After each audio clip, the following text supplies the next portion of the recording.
ఢిల్లీలో 5 ఏళ్ల పసిమొగ్గపై లైంగిక దాడికి పాల్పడిన ఘటనలో రెండో నిందితుడిని పోలీసులు అరెస్టు చేశారు. బీహార్లోని లక్కీసరాయ్లో పోలీసులు పట్టుకున్నారు. మరోవైపు కేసు దర్యాప్తును శరవేగంగా పూర్తి చేస్తామని ఢిల్లీ పోలీసులు స్పష్టం చేశారు. అపరాధులకు వీలైనంత త్వరగా శిక్ష పడేలా చేస్తామన్నారు. చిన్నారులు, మహిళలపై అకృత్యాలకు పాల్పడే వారికి మరణ శిక్ష విధించి తీరాలని భాజపా పునరుద్ఘాటించింది. ఇది చాలా సున్నితమైన అంశమని పేర్కొన్న కాంగ్రెస్ దీనిపై రాజకీయం చేయవద్దని హితవు పలికింది.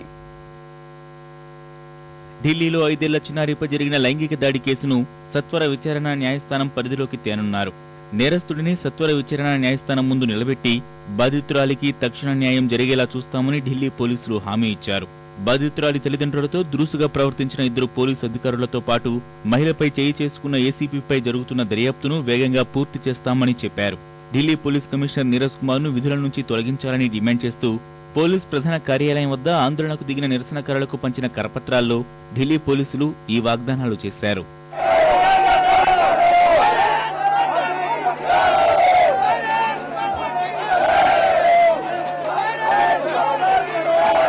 లోకం తెలియని పాపాయి బాల్యాన్ని చిదిమేసిన రాక్షసుడికి ఉరిశిక్ష విధించాలని భాజపా పునరుద్ఘాటించింది.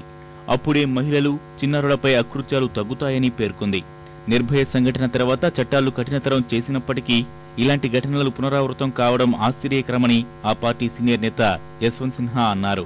ऐसे सारे लोग जो इतने बड़े घृणित अपराध के दोषी हैं उनको मृत्युदंड की सजा सुनिश्चित की जाएगी और जल्द से जल्द स्पेशल कोर्ट बनाकर उनको दोषी ठहराकर सजा दी जाए. ఇది చాలా సున్నితమైన అంశమని పేర్కొన్న కాంగ్రెస్ దీనిపై రాజకీయాలు చేయొద్దని భాజపాకు హితవు పలికింది.